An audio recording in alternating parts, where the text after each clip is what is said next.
Bismillahirrahmanirrahim. Assalamualaikum warahmatullahi wabarakatuh. Waalaikumsalam warahmatullahi wabarakatuh. Alhamdulillahilladzi anzala sakinatan fi qulubil mu'minina liyazdadu imanan ma'a imanihim. Wa asyhadu an la ilaha illallah wahdahu la syarika lahu wa asyhadu anna Muhammadan abduhu wa rasuluhu alladzi la nabiyya ba'da. Allahumma shalli wa sallim wa barik ala nabiyyina Muhammadin wa ala alihi wa ashabihi wa man tabi'ahum bi ihsanin ila yaumiddin. Ya ayyuhalladzina amanu kutiba alaikumus syamu kama kutiba alal ladzina min qablikum la'allakum tattaqun.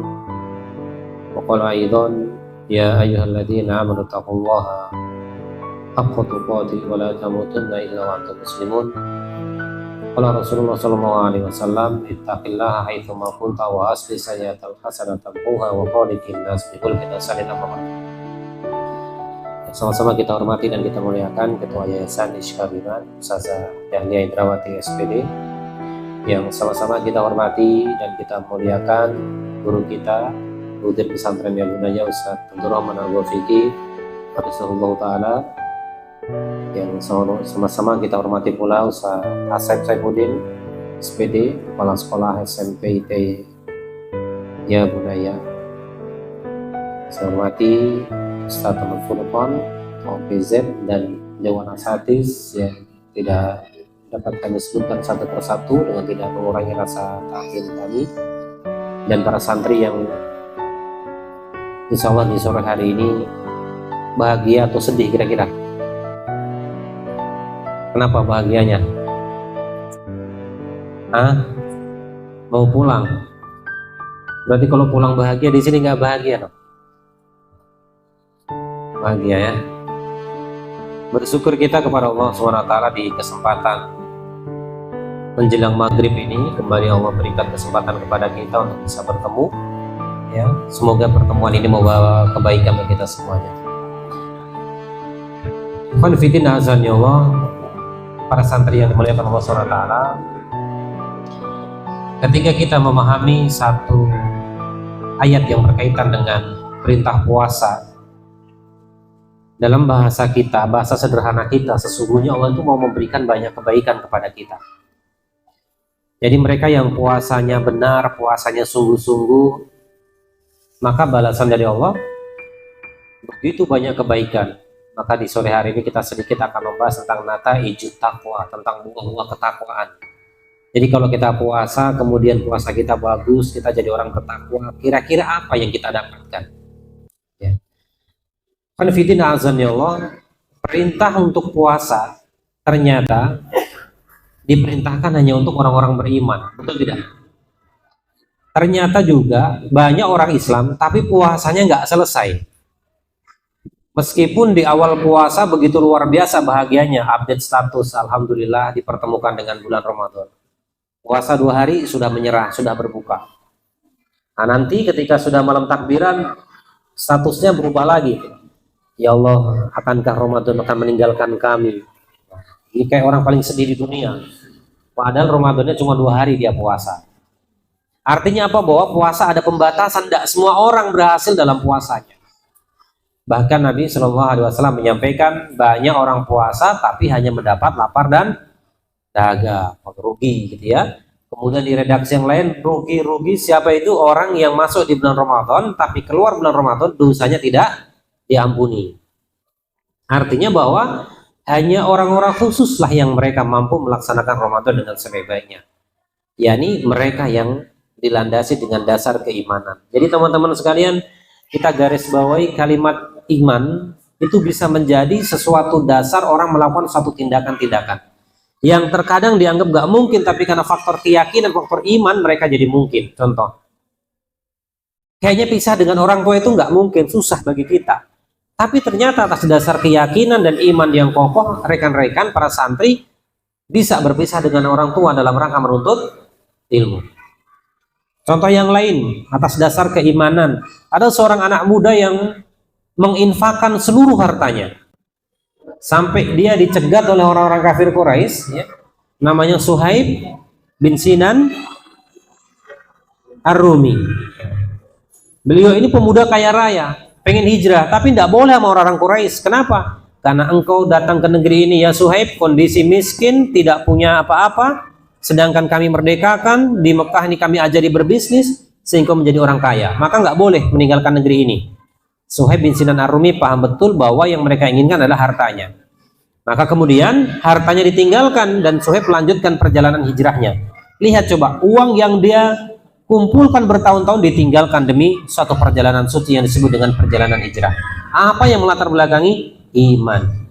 Dan ini menjadi asbabun nuzul turunnya ayat wa minan nasi may yashri nafsahu batigha mardatillah. Ada santri ada yang tahu surat apa?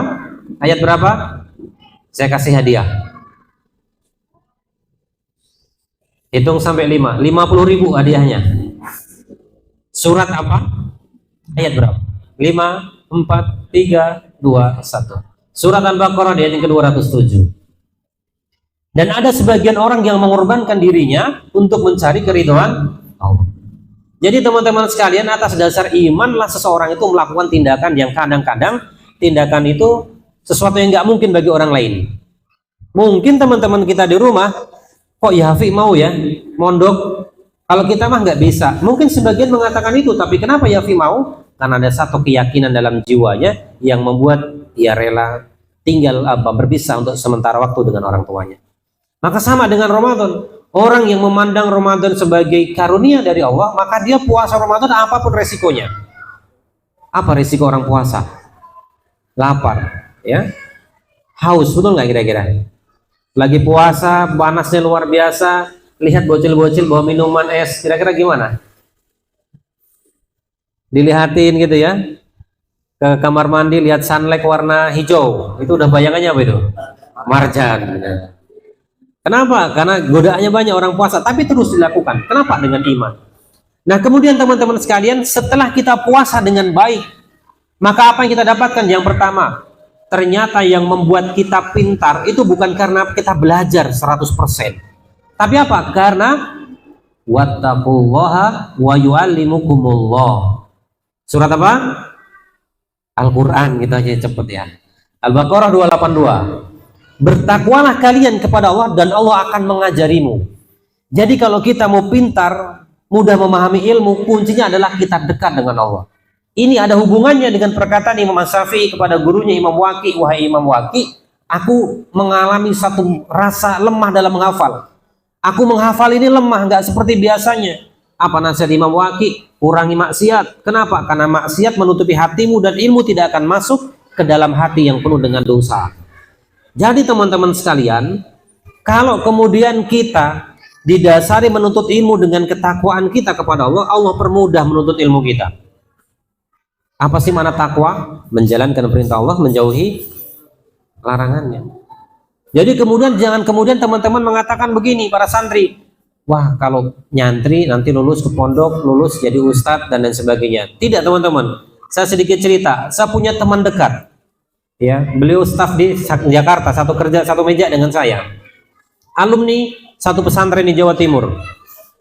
Beliau hari ini dipilih oleh pemerintah untuk menjadi pendamping haji tahun ini, padahal belum pernah bermimpi haji gratis. Kenapa? Karena beliau menjadi ulama dai teladan se-Jawa Barat karena kemampuan bahasa Inggris dan bahasa Arabnya. Kemudian beliau diambil oleh Dompet Duafa, sekarang menjadi dai ambasador Dompet Duafa, ditugaskan selama Ramadan di Sydney, Australia sekarang. Keren nggak kira-kira ke Australia? Dia dakwah dengan bahasa Inggris, saya dikirimi videonya. Beliau khutbah Jumat pakai bahasa Inggris. Saya nggak 100% ngerti itu bahasa Inggris. Istrinya sama-sama alumni pondok, diterima Oxford University di Inggris. Nanti Agustus mereka berdua ini ke Inggris. Maka pekerjaan beliau kemarin sudah dilimpahkan ke saya. Agustus berangkat ke Inggris, alumni pondok pesantren semuanya. Teman-teman mau? Istrinya di rumah, ngomong anak, tapi gajinya setiap bulan dolar. Kenapa? Menjadi translator, penterjemah dari bahasa Arab ke bahasa Inggris dari perusahaan Dubai. Kerjanya di rumah pakai daster kerjanya katanya.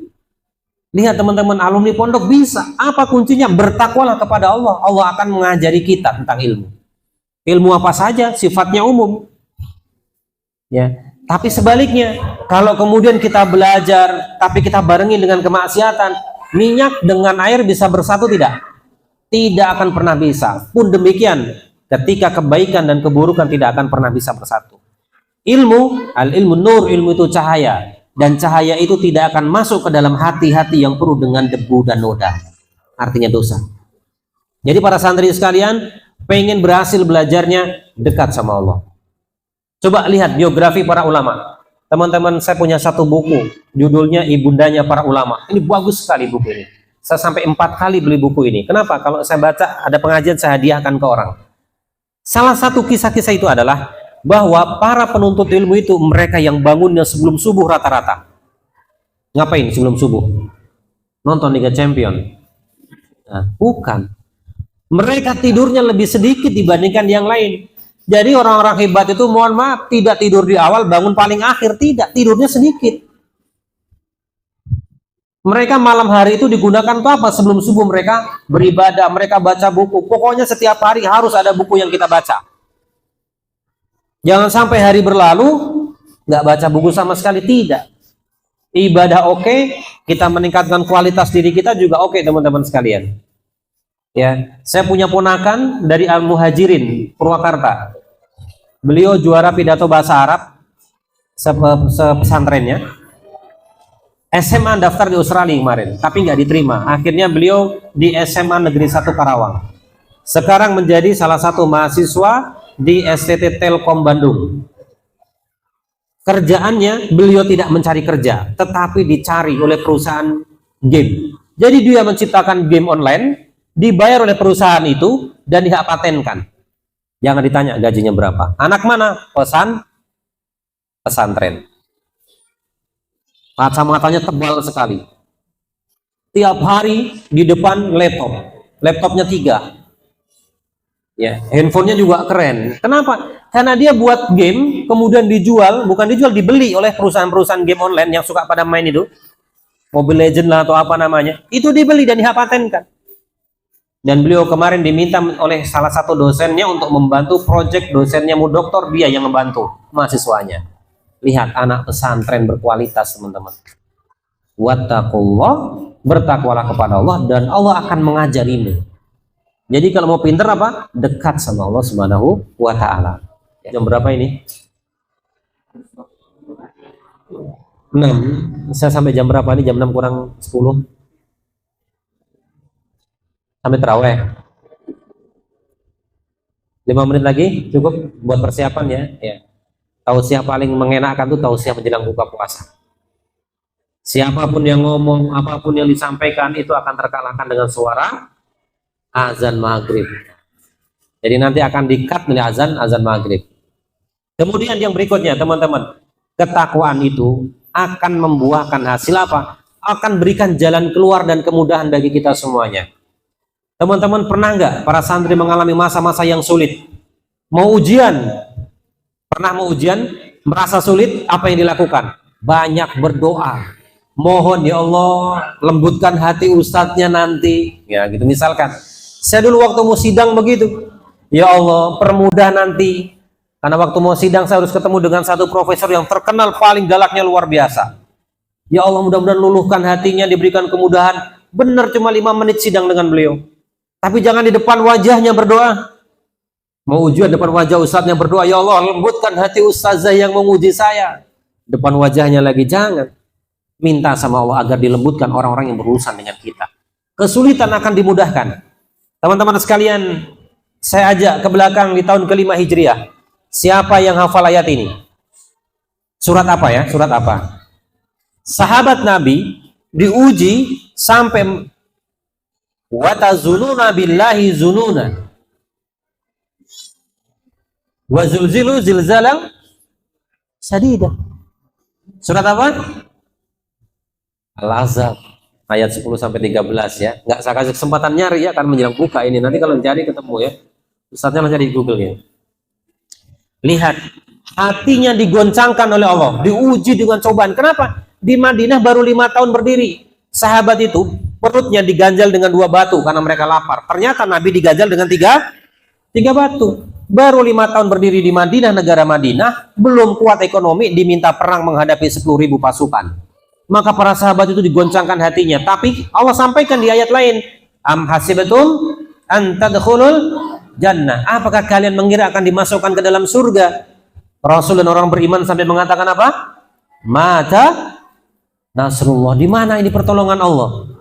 Sampai bertanya demikian, saking beratnya cobaan. Tapi lihat, di tengah cobaan yang begitu luar biasa, mereka memaksimalkan doa, memaksimalkan ketakwaannya. Dalam kondisi mau perang, mereka masih sempat baca Quran. Mereka sempat untuk apa? Untuk menjaga sholatnya. Sampai dalam kisah yang masyhur, Umar bin Khattab mengatakan kepada Rasulullah, ya Rasulullah, hari ini tidak ada hari yang paling menyibukkanku kecuali hari ini. Sampai aku sholat maghrib, sholat asar menjelang maghrib.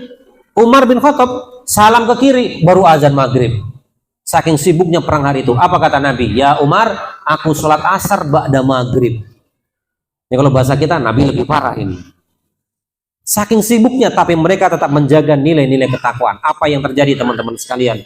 Perang Ahzab yang dibayangkan oleh para sahabat dengan pertempuran yang hebat, ternyata tidak terjadi pertempuran yang hebat. Kelompok koalisi besar Bani Quraidah, Bani Nadir, Bani Ghatafan dan kafir Quraisy, mereka diluluhlantahkan oleh hanya satu orang. Orang kafir Quraisy yang masuk Islam kemudian membuat kebohongan di antara koalisi Yahudi ini. Siapa namanya? Nuaim bin Mas'ud. Untung saya nggak bilang kasih 50.000, Sapurkon yang jawab. Aman ya. Nuaim bin Mas'ud yang memporak-porandakan mereka. Lihat, Allah menyelesaikan masalah, memberikan kemudahan karena ketakwaan mereka. Teman-teman, kita kadang mengalami masa sulit, tapi kemudian kadang Allah menantikan doa-doa terbaik kita. Imam Ibnu Taimiyah mengatakan di dalam kitab Tazkiyatun Nafs, kalau kita berdoa seolah kok kita sudah melakukan berbagai hal banyak. Tahajud, duha, baca Quran sudah kita lakukan. Tapi kok doa kita belum dikabulkan? Apa kata Imam Ibnu Taimiyah? Bukan Allah nggak suka dengan kita. Tapi apa? Justru Allah mencintai cara kita berdoa. Dihantam terus nih, dihantam terus. Tapi dia berdoanya istiqomah. Allah mencintai cara dia berdoa. Dan kalau Allah sudah mencintainya, dalam hadis qudsi bagaimana? Ketika Allah mencintai seorang hamba, maka Allah akan mengumumkan pada penduduk langit bahwa Allah mencintai seorang hamba. Dan Allah akan mengilhamkan kepada orang-orang baik di bumi untuk mendekat kepadanya. Kenapa? Karena dia berbuat kebaikan. Jadi teman-teman sekalian, para santri Hanifidin azan ya Allah, orang yang bertakwa kepada Allah akan diberikan kemudahan dalam kehidupannya. Ya, akan diberikan kesejahteraan dalam kehidupannya. Memang kebahagiaan antara satu dengan yang lainnya berbeda-beda, tetapi pada hakikatnya kemudahan, kebahagiaan hakiki hanya akan didapati oleh orang-orang beriman. Dan semoga kita semuanya termasuk di dalamnya. Karena 5 menit lagi kita berbuka puasa, saya cukupkan. Mudah-mudahan bermanfaat. Kita sambung di lain kesempatan. Ada lebihnya dari Allah Subhanahu wa taala, kurangnya saya pribadi. Hadanallahu wa iyyakum ajmain. Assalamualaikum warahmatullahi wabarakatuh.